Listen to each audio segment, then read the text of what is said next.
Hi weavers, welcome back to my channel. Please నా ఛానల్ని ఎవరైనా సబ్స్క్రైబ్ చేసుకోకపోతే సబ్స్క్రైబ్ చేసుకోండి, బెల్ బటన్ని ప్రెస్ చేయండి, లైక్ షేర్ కామెంట్ చేయండి. లైక్ చేయడం మాత్రం మర్చిపోకండి. ప్రతి వీడియోలో చెప్తూనే ఉన్నాను కదా, మీరు లైక్ చేయడం వల్ల నా ఛానల్ మరికొందరికి రీచ్ అవుతుందండి. ఈరోజు నేనైతే కర్బూజా తొక్కుతో స్వీట్ చేయబోతున్నానండి. ఇది చాలా సింపుల్గా చేసేసుకోవచ్చు. ఎలా చేయాలో ప్రాసెస్లోకి అయితే వెళ్ళిపోదాం.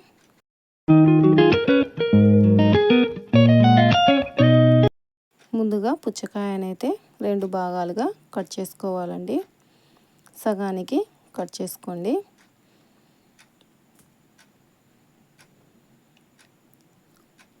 ఈ విధంగా కట్ చేసుకొని పైన ఎర్రపాట అంతా తీసేసుకోవాలండి. తీసేసుకొని చూడండి, ఈ విధంగా పైన పొట్టు అనేది తీసేసుకోవాలండి. ఇది చాలా కొంచెం గట్టిగా ఉంటుందండి, రాదు తొందరగా. చాలా ఓపికతో తీసుకోవాలండి. ఇదైతే మాత్రం చూడండి, చెక్క అనేది అస్సలు రాదు. పీలర్తో తీస్తే కూడా గట్టిగా ఉంటుందండి. చాకుతోనే బెటర్ ఉంటుంది. చూడండి, ఈ విధంగా పొట్టు మొత్తం తీసేసుకొని స్లోగా ఇప్పుడు ఈ విధంగా చేసుకొని శుభ్రంగా కడిగి మన కొబ్బరి తురుముకుంటాం కదండి, అది తీసుకొని ఇది తురుముకోవాలండి. సన్నగా తురుముకోవాలి. చూపించిన విధంగా తురుముకోండి. చేతులు కూడా తెగుతాయండి. జాగ్రత్తగా చేసుకోవాలి. ప్రాసెస్ అనేది మొత్తము చేసుకోవాలండి. కొంచెం చూపిస్తాను చూడండి, ఈ విధంగా చేసుకోవాలి సన్నగా. చూడండి, నేనైతే మొత్తం తీసేసుకున్నాను. ఇప్పుడు దీంట్లో వాటర్ అంతా పిండేసుకుంటానండి. చూడండి, ఈ విధంగా గట్టిగా పిండేసుకొని ఇది ఒక సైడ్కి ప్లేట్లోనే ఒక సైడ్కి ఇలా చేసి పక్కకు పెట్టేసుకోండి. మనకి వాటర్ ఏం అవసరం ఉండదండి. తీసేసుకొని వాటర్ని ఇది కూడా పక్కన పెట్టేసి మొత్తం పక్కకు పెట్టేయండి. కాజు, కిస్మిస్, బాదం అండి చిన్న చిన్నగా కట్ చేసుకున్నాను. ఇప్పుడు స్టవ్ వెలిగించి ప్యాన్ పెట్టుకోవాలండి. ప్యాన్ పెట్టేసుకొని నెయ్యి వేసుకోవాలి. ఒక 2 స్పూన్ల నెయ్యి వేసుకోండి.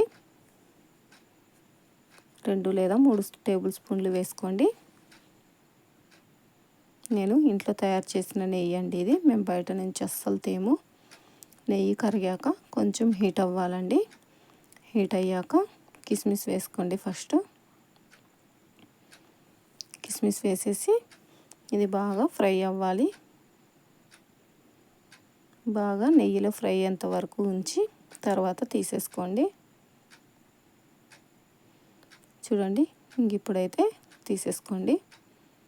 ఇలా ఉబ్బాయంటే సరిపోతుందండి. ఒక ప్లేట్లోకి అయితే పక్కకు తీసేసుకోండి. ఈ విధంగానే కాజు, బాదం 2 వేసేసానండి. 2 ఒకేసారి ఫ్రై చేసుకుంటాను. ఇవి కూడా గోల్డెన్ బ్రౌనిష్ కలర్ వచ్చాక తీసేసుకోవాలండి. ఇప్పుడు ఇదే నెయ్యిలో మనం ముందు వాటర్ తీసి పెట్టుకున్నాం కదా, ఆ మిశ్రమాన్ని అయితే ఇందులో స్లోగా వేసేసి కుక్ చేసుకోవాలండి. స్లోగా కుక్ చేసుకోండి. దీంట్లో నీరు ఏమి లేదు కాబట్టి అయినా నీరు మళ్ళీ ఊరుతుందండి. మనం నీరు వేయకున్నా సరే దీంట్లో వాటర్దే కాబట్టి వాటర్ వస్తుంది. మూత పెట్టేసి ఒక 10 నిమిషాలు అయితే కుక్ చేసుకోండి. 10 నిమిషాల తర్వాత మళ్ళీ చెక్ చేసి మధ్య మధ్యలో కలుపుకుంటూ ఉండండి. ఈ విధంగానే కలుపుకోవాలి. మధ్య మధ్యలో చెక్ చేసుకుంటూ కలుపుకుంటూ ఉండండి. ఇది కొంచెం పచ్చివాసన పోయి దగ్గర పడేంత వరకు ఫ్రై చేసుకోవాలండి. ఇప్పుడు దీంట్లో షుగర్ యాడ్ చేసుకుందామండి. ఇది కొంచెం ఉడికింది అనిపిస్తుందండి నాకైతే. షుగర్ అయితే 1 కప్పు యాడ్ చేస్తున్నానండి నేనైతే, ఫుల్ కప్పు.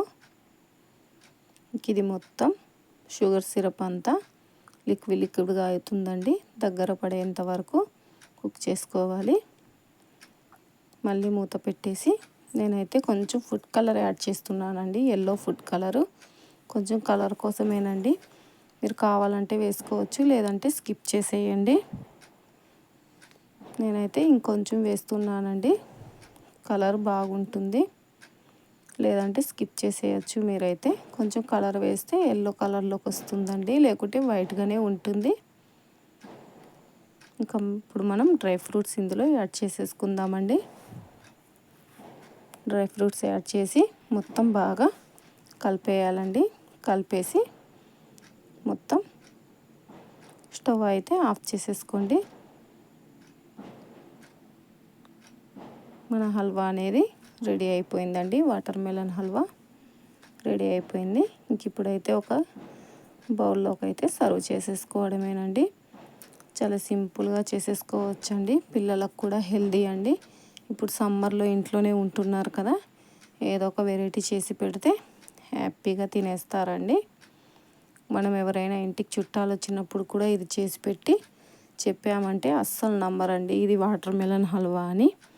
ఎవ్వరు కూడా నమ్మరు. మీరు కూడా నచ్చితే లైక్ చేయండి, ఎలా ఉందో కామెంట్ చేయండి.